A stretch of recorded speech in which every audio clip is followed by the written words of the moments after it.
If only for a moment.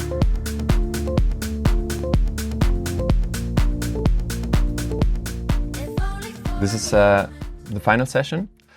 I usually group all the sounds and color them so it's a bit less overwhelming to look at. I put the kick drum on the bottom, then hats, claps, effects, bass, chord, and then vocals and lead elements. A lot of people put the kick on the top, and I usually put it on the bottom because it feels, like the frequency spectrum. It's the lowest element, so it made more sense to me to have like the lead element up top and the kick at the bottom. Maybe we can dive into the drums first and then move our way through the track. The track started with being a bit in a rush, and I used basically I think 909 sounds from the Ableton Core kit, also the kick drum. This is what it sounds like solo.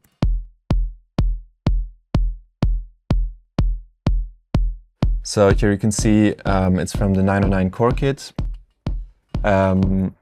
I might have changed some parameters here. Let's listen to it without effects first. Oh, oops, yeah. So first I added this audio effect track.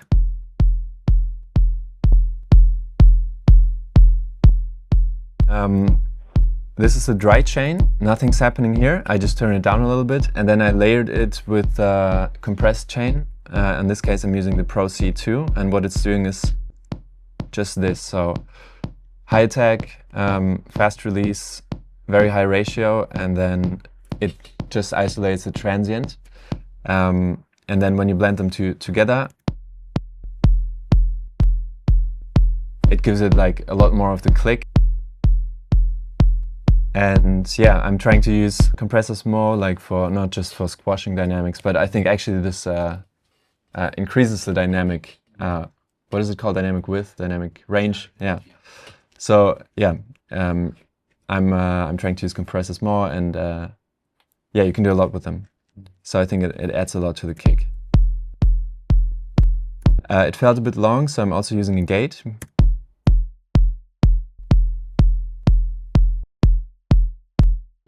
Because there's also quite a loud sub bass.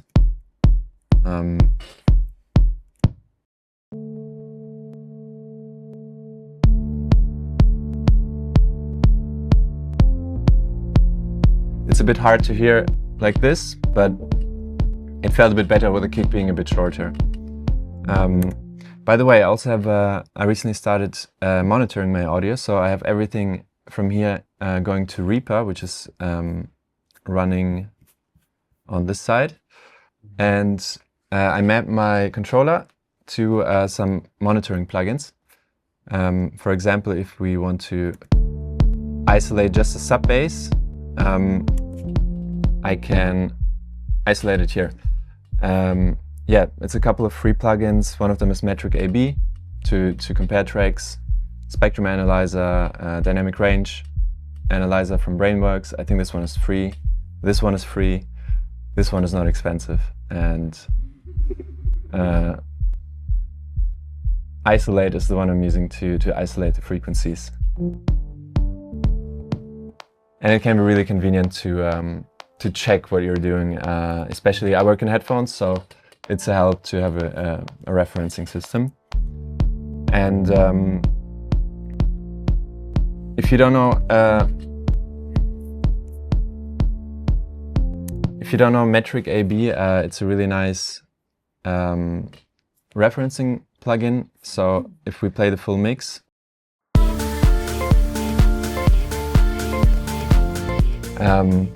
I can click this button and it's gonna adjust the gain of all reference tracks. And then, I can compare it right away with the click of a button. Or just listen to the sub bass, for example. Yeah, it can be really nice. And like it's things like that. Well, it's the feel, but it's also a bit of the referencing thing that helps make some of the decisions, like putting the gate on the kick.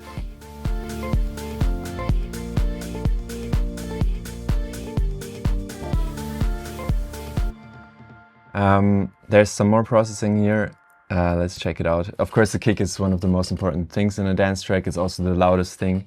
So a lot of people are very very detailed about their kick. I think what I was mainly trying to do here with the Pro MB was getting rid of some of that high-end noise. I think there was some noisiness that I wanted to remove, but also it's been a year, so I don't exactly know what's going on here. But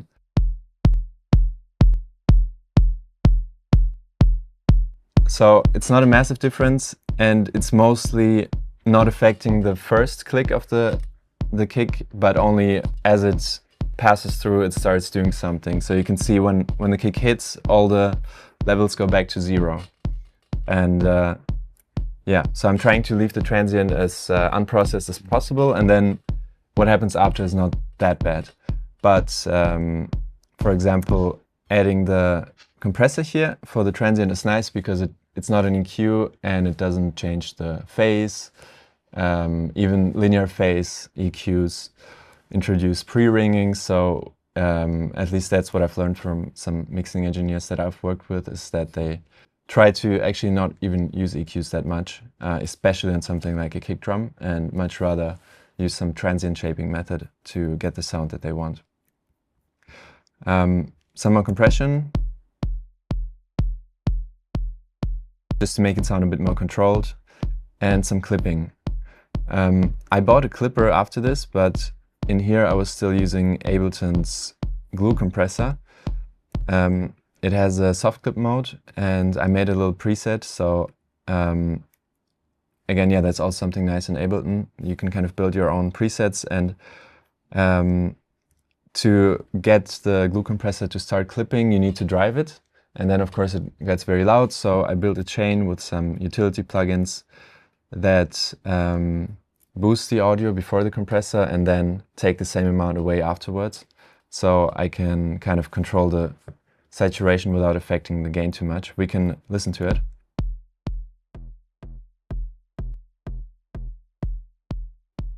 This is without it. Yeah, and I found like the sweet spot somewhere here. I'm not sure if it's even doing something still. I was playing around with this during making the track, and maybe in the end I decided to roll it off a little bit. But I think I wanted to have this track kind of distorted house drums, and yeah, clipping can be good for that. For sidechaining, I have another track. I usually call it Sidechain Ghost. And it just has a different kick drum, depending on the sound that I want to use. I might use a longer or a shorter one, but first I just start with any one. And it's muted. It only plays when the regular kick track plays. And then I have a compressor here with a sidechain to this track. So when I think something needs sidechaining, I can go to the Sidechain Ghost channel, copy this, and paste it to wherever I need it. For example, here it is on the vocal group already. Sidechain Ghost. And yeah, the vocals are getting sidechained a little bit when the kick hits.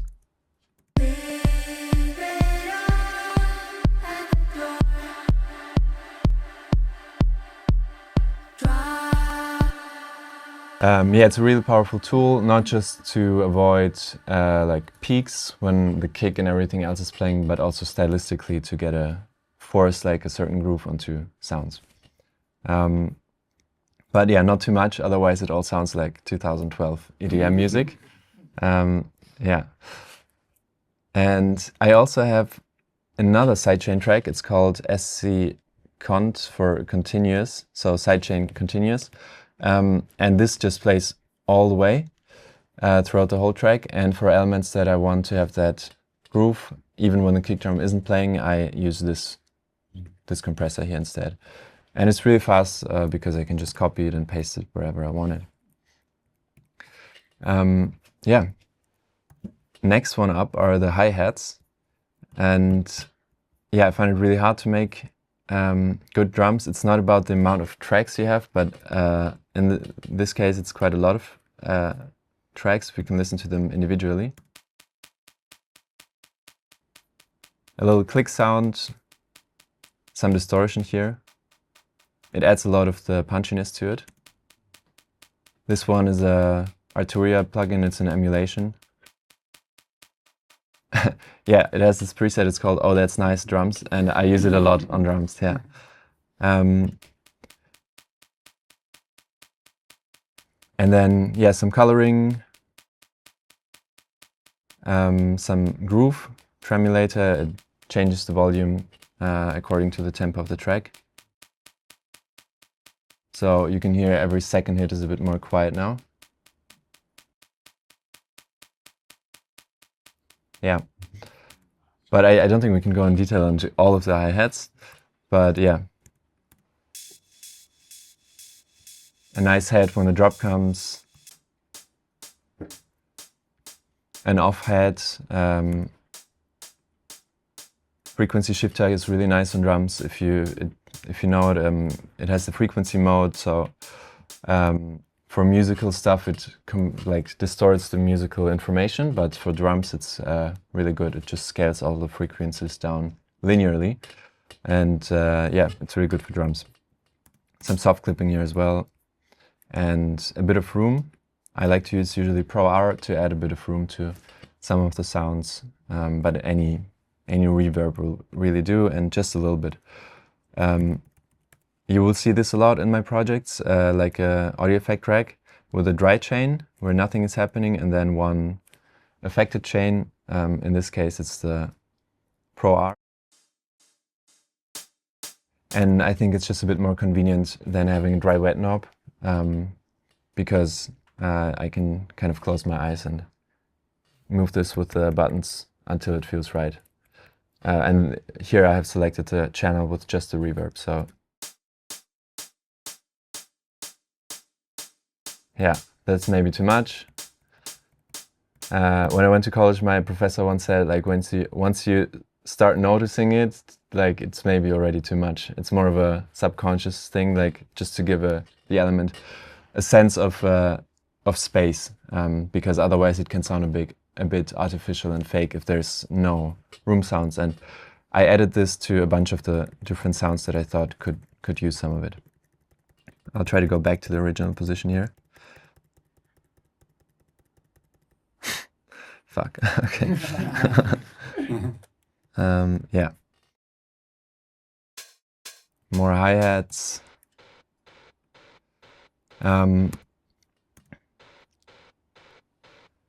Another background layer.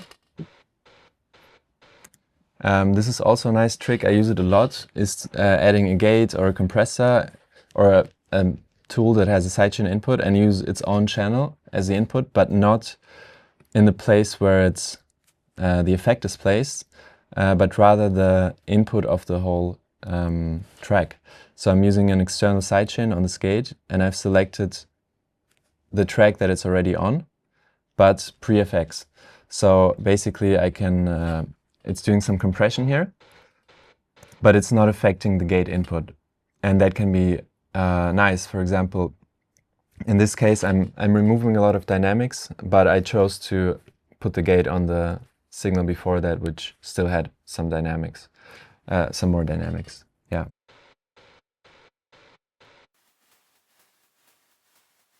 Some more hi-hats. This is also from a kit from Ableton. This one comes from a guitar. It actually sounds like this. Yeah.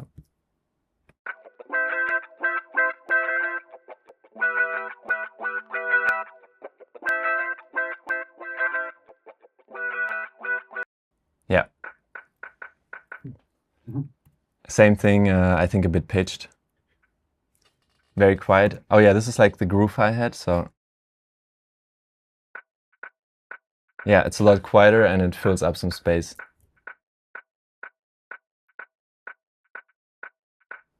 Yeah.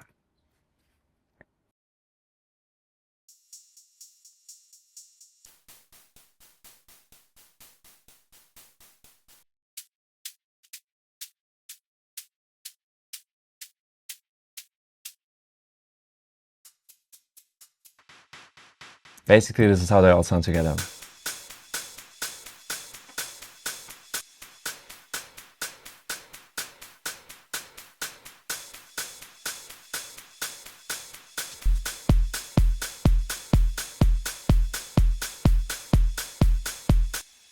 And the rolls are also really nice here.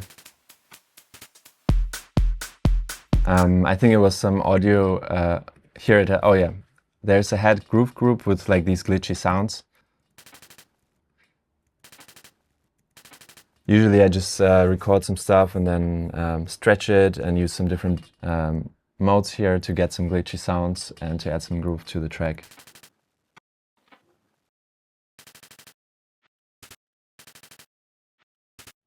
Yeah.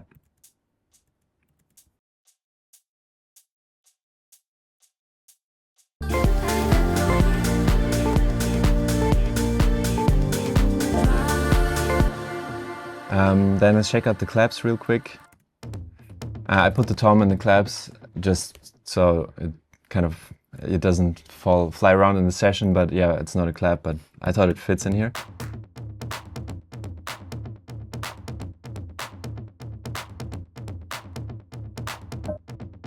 The tom is also from the 909 core kit in this case. Also has this distortion on it. Some echo, again with the parallel chain as I also had before.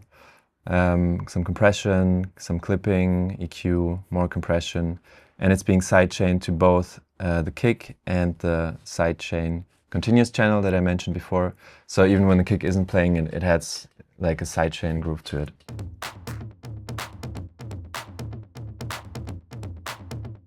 Here you can see there's also some automation. I use this preset a lot. It's just a utility. And yeah, it's just the volume goes down, and I automate it throughout the track to introduce elements or to cut them away when there's a reverb tail. For example, here.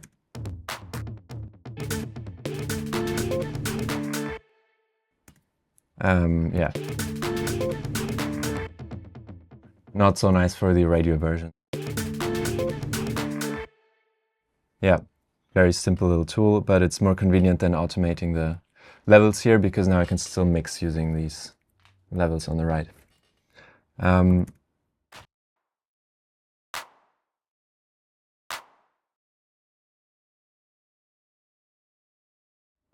This is a really nice sound. It comes from Emulator.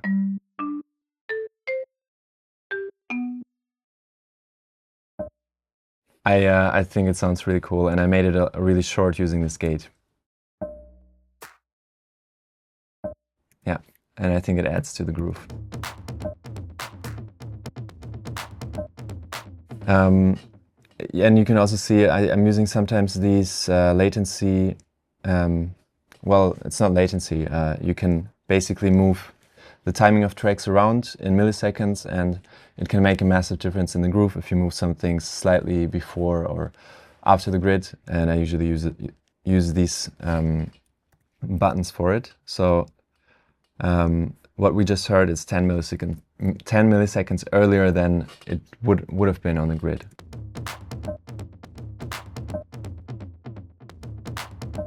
Yeah, it's more of a feeling thing, but yeah, I can recommend if you're working on drums to see how it sounds if you shift elements around, especially maybe the clap a bit earlier or a bit later can make a very big difference on the groove.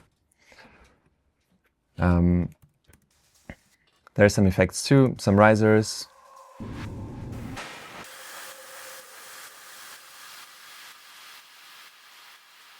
And yeah, I give all of them one channel. Some of them are quite short, for example, like this one. This is how it sounded dry. And then with distortion, filter, and compression, it just adds a nice element for the transition to the next. If only for a moment. If only for a moment. If only for a moment. Yeah, so this was with and without, and yeah, lots of small elements like this. Okay, I'll get into the synths now. The bass has two layers, one sub bass. It comes from Ableton Analog, and I tried remaking it with other synths, but it never sounded that way, so I just stick to the just Ableton synth right here. Some compression, EQ, vinyl distortion, which adds a really interesting stereo field. But it's really much so on the next step I put down the side signal using this utility plugin. So that is coming from the vinyl distortion. But it sounds really weird, so I put it back more to mono.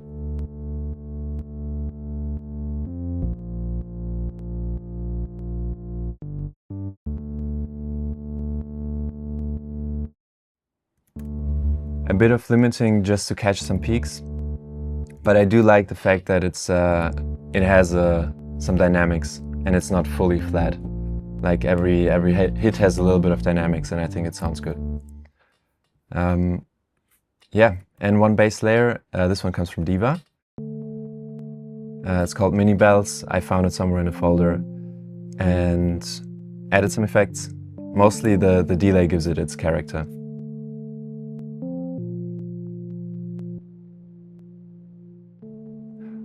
Yeah, it's one of my favorite plugins, the Valhalla delay. I find that delays are actually amazing for reverbs somehow. So Valhalla delay has some really nice reverb modes. The Ghost Perfect Verb I use a lot. Echo Boy has also some really nice reverbs. And yeah, I can recommend giving them a try for reverbs, even though it doesn't say reverb, but a lot of delay plugins can do great reverbs. And then, yeah, some Sidechain. And this is how the two bass sounds sound together.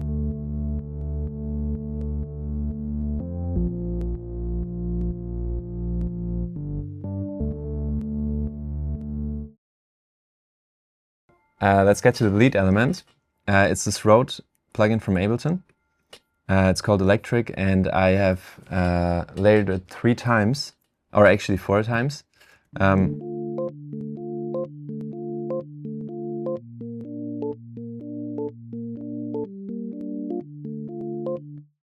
This was the low one, then there's the high one, the mid one. This one has some reverb on it, using the Echo Boy Galaxy reverb, which is the one I also just mentioned. I think it sounds awesome. And I decided to put the reverb only on this layer, but not on the low one, so it sounds a bit cleaner. And one top layer, very quiet, adds a little bit of something to the last repetition of the drop. And one even more reverby layer.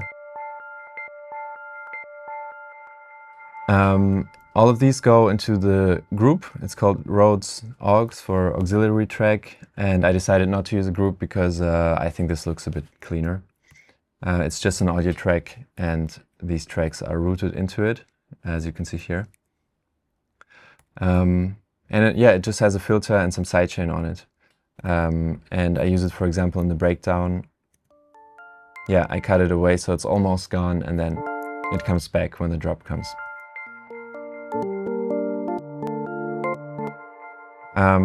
Yeah, so very nice melody, very simple, and it's just using an Ableton native plugin. There's a B melody as well, using Diva for it.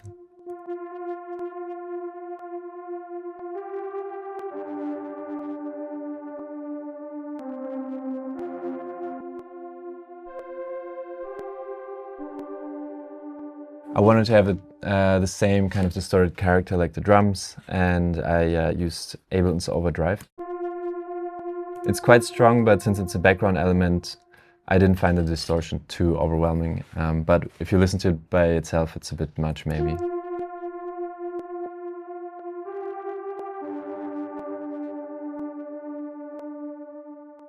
Yeah, and then for the vocals, let's check out the lead vocals first.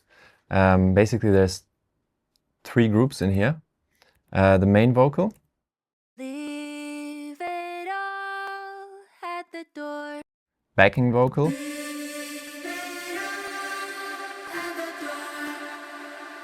and additional effects. These are so quiet you can barely hear them in the mix. They just add a little bit, but it's just some ad-libs with some reverb, and yeah, they do their job, but nothing super spectacular happening here. I think the most interesting one is this backing vocal. Echo called it a gang vocal. I didn't know it was called that, but it sounds fantastic. She just sung like 10 times and layered it over each other. Leave it all at the door. Drop your guard to the floor. And I wanted it to sound a bit different, and I started processing it. The first thing is DSEQ. It's a bit like Soothe, if you know it, just a bit cheaper, and in some ways a bit more powerful, and you can isolate resonances and things like that quite well. So it's removing this. This is just what it's removing. Drop your guard to the floor. Drop your guard to the floor. So yeah, some of this peakiness that is a bit too much, it can do away really cleanly. Some compression. Drop your guard to the floor. Again, overdrive from Ableton. Drop your guard to the floor. Drop your Removing some more resonances. It does make sense to have multiple instances of DSEQ because you can have different timing settings here, attack and release, and just overall different plugin settings. So it does make sense to have multiple of them in a chain if you need them. Yeah, so these settings are really cool, I think. Attack and release, depending on the signal, you can either apply the effect to the transients or the sustained parts. Usually I try to leave the attack longer to keep the transients clean, but it just depends on the goal. Yeah, and some EQ. And this is how they sound together. Drop your guard to the floor. So yeah, there's 3 different parts of the backing vocal. They all go into the backing group, and on here is just a bit of more processing, some de-essing, compression, some EQing. And then I like to do this a lot. Instead of using sends, I made a preset. It's called an auto send rack, and it has a dry chain and a couple of send chains. And there's a utility plugin before the effect. For example, on the send one, it's mapped to this macro. And as you can see, when I move the macro, it's mapped to the gain of the utility here. So essentially, it's like a return track inside one track. And yeah, I kind of like using that more than return tracks. I think now you can, but a couple years ago you still couldn't open return tracks from all the other Ableton sessions. You can transfer tracks, but not the return chains, I think. Now you can, I think, but still I prefer to do it that way. And there's 2 different reverbs for the send. This is the first one. This is super massive, and I always use it for these really long tails. I use it a lot in almost every track, and it's perfect for that. And the other one was just the delay, yeah, the ghost verb that I mentioned earlier. And then, of course, not every effect has to be like sent. Some of them are there all the time, and there are 2 of them here, one echo.